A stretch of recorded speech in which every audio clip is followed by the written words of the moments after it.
Good morning students.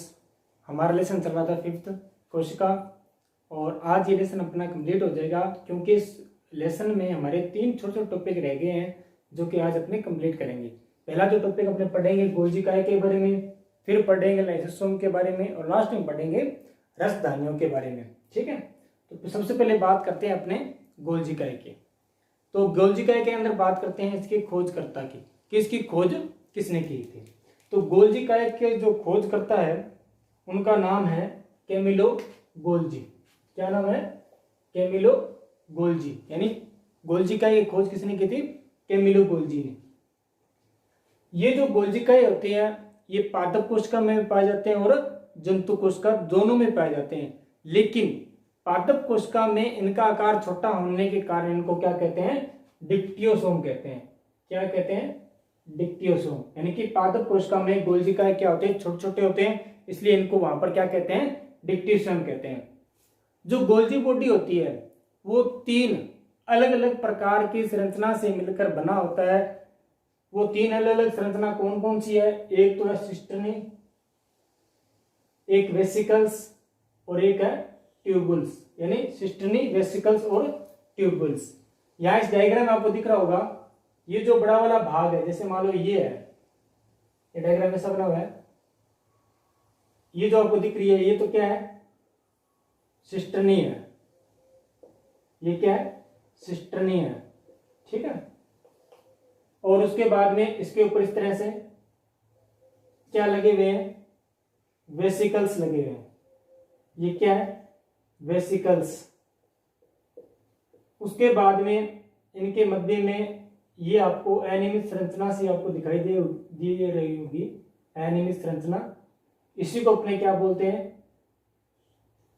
Tubules. Tubules. यानी कि जो गोल्जी बॉडी है वो 3 संरचनाओं से मिलकर बना होता है, एक तो सिस्टर्नी से, एक वेसिकल से और एक ट्यूबुल से। ये 3 अलग अलग प्रकार की संरचना से मिलकर बना होने के कारण, 3 अलग अलग प्रकार की संरचना से मिलकर बना होने के कारण इसको क्या बोलते हैं? बहु आकार की। यानी जिसके क्या आकार हो? बहुत सारे आकार हो। बहुत से आकार यानी कि ये 3 आकारों से मिलकर बनी हुई है, इसलिए इसको बहु आकार की या पेलियोमोर्फिक भी कहा जाता है। क्या कहते हैं? बहु आकार की या पेलियो या पीलियोमोर्फिक भी कहा जाता है।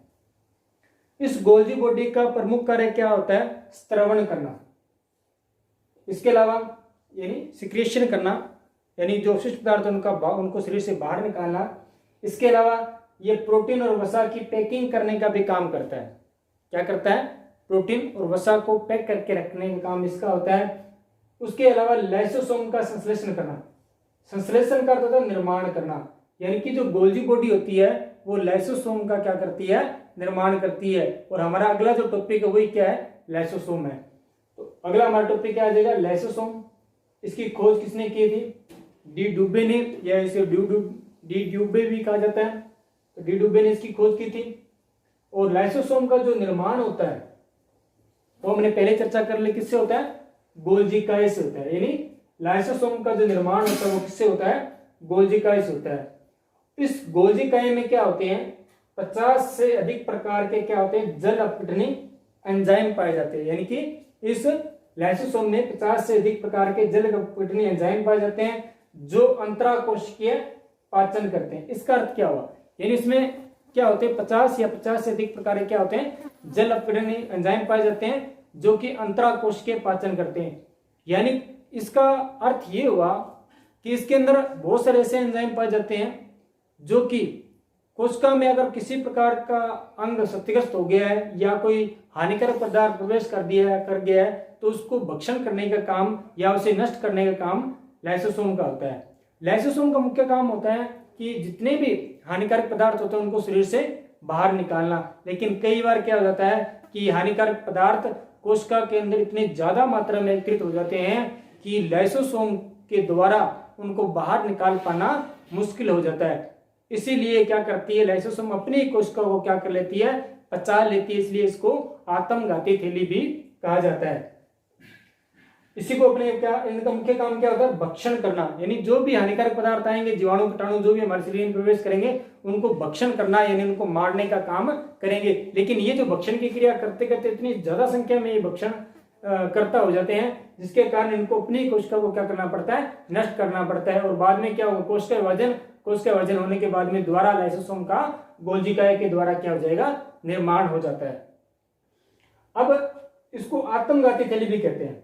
किसको, लाइसोसोम को आत्मघाती थैली कहते हैं, सुसाइड करना, है ना, सुसाइड करना मतलब अपनी हत्या खुद ही कर लेना। इसको आत्मघाती थैली क्यों कहते हैं, देखिए कोशिकीय उपापचय में, यानी जब मेटाबॉलिज्म क्रिया होती है उसमें व्यवधान के कारण जब कोशिका क्षतिग्रस्त हो जाती है या मृत हो जाती है तो लाइसोसोम क्या हो जाता है, फट जाता है और एंजाइम अपनी ही कोशिका को क्या कर देते हैं, पाचित कर देते हैं, इसलिए इसको आत्मघाती थैली भी कहते हैं। यानी कि जब कोशिका के अंदर उपापचय क्रिया, यानी हमारे शरीर में ऑक्सीजन का अंदर प्रवेश करना, फिर ग्लूकोज के अणुओं का निर्माण करना और फिर CO2 का मुक्त करना, तो ये जो क्रिया होती है उसमें कोशिका उपापचय में क्या होता है, व्याधान, यानी एक रुकावट पैदा हो जाती है और जिसके कारण क्या होगा, ये जो कोशिका होती है या तो क्या हो जाएगी, क्षतिग्रस्त यानी टूट फूट जाएगी, या फिर क्या हो जाएगी, मृत हो जाती है। तो क्या करती है फिर लाइसोसोम खुद क्या होती है, फट जाती है। और क्योंकि इसके अंदर 50 से अधिक प्रकार के क्या पाए जाते हैं, एंजाइम पाए जाते हैं, और वो एंजाइम क्या करते हैं, अपनी कोशिकाओं को क्या कर लेते हैं, पाचित कर लेते हैं, इसलिए इसको लाइसोसोम को क्या कहते हैं, आत्मघाती थैली। यानी कि कोशिका उपापचय में व्यवधान के कारण जब कोशिका क्षतिग्रस्त हो जाती है या मृत हो जाती है तो लाइसोसोम फट जाते हैं और एंजाइम अपनी कोशिका को क्या कर लेते हैं, पाचित कर लेते हैं, इसलिए लाइसोसोम को आत्मघाती थैली भी कहा जाता है। ये हमारा दूसरा टॉपिक भी कंप्लीट हुआ। अब बात करते हैं मैंने रसधानियों की। लास्ट टॉपिक हमारा रसधानियां क्या होती है, ये जितने भी ठोस पदार्थ होते हैं अथवा तरल पदार्थ लिक्विड फॉर्म में, ये क्या होती है, उनकी संग्राहक ग्रंथियां होती है। यानी रसधानियां क्या करती है, ठोस अथवा तरल पदार्थों की संग्राहक ग्रंथियां होती है, यानी कि उनको संग्रहण करने का काम रसधानियों के द्वारा किया जाता है। रसधानियां जो होती है वो जंतु कोशिका में पाई जाती है और पादप कोशिका में पाई जाती है। जंतु कोशिका में तो रसधानी क्या होती है, छोटी होती है, लेकिन पादप कोशिका में इनकी जो ये रसधानी होती है वो बड़े आकार की होती है। पादप कोशिका की जो रसधानी है, क्योंकि इनमें आकार, पादप कोशिका में रसधानी का आकार क्या होता है, बड़ा होता है, इसलिए इसके अंदर क्या भरा रहता है, कोशिका द्रव्य भरा रहता है। कोशिका द्रव्य रसधानी के अंदर भरा रहता है, जिसके कारण ये कोशिका को क्या प्रदान करता है, सफेदी और कठोरता प्रदान करता है। यानी कि पादप कोशिका की जो रसधानी है उसमें कोशिका द्रव्य भरा होने के कारण यह कोशिका को सफेदी और कठोरता प्रदान करता है। सफेदी का अर्थ क्या होता है, कोशिका को फुलाकर रखता है ये, यानी उसको संकुचित नहीं होने देता है। ठीक है, इसके अंदर रसधानियों के अंदर कुछ पदार्थ पाए जाते हैं, जैसे अमीनो अम्ल इसमें पाए जाते हैं, शर्करा इसमें पाई जाती है, विभिन्न कार्बनिक अम्ल इसमें पाए जाते हैं और कुछ प्रोटीन जो कि रसधानी में पाए जाते हैं। एक आपने नाम सुना होगा, एक कोशिकीय जीव जिसका नाम क्या होता है, अमीबा। अमीबा एक ऐसा जीव है जिसकी कोशिका एक ही होती है, वो एक ही कोशिका से क्या करता है, पाचन, अवशोषण, उत्सर्जन वगैरह सब काम एक ही कोशिका से करता है। तो उसके अंदर भी रसधानी पाई जाती है, लेकिन उसके अंदर जो पाई जाने वाली जो रसधानी है उसे अपने क्या बोलेंगे, खाद्य रसधानी। क्या बोलेंगे उसे, खाद्य रसधानी। और खाद्य रसधानी में क्या होते हैं, खाद्य पदार्थ स्थित होते हैं और उनका वो क्या करता है, पाचन वगैरह करता है। तो इसके साथ ही आज हमारा ये जो 5th लेसन है वो कंप्लीट होता है। बाकी अपने कल बात करेंगे न्यू लेसन के बारे में। आज के लिए इतना ही, धन्यवाद।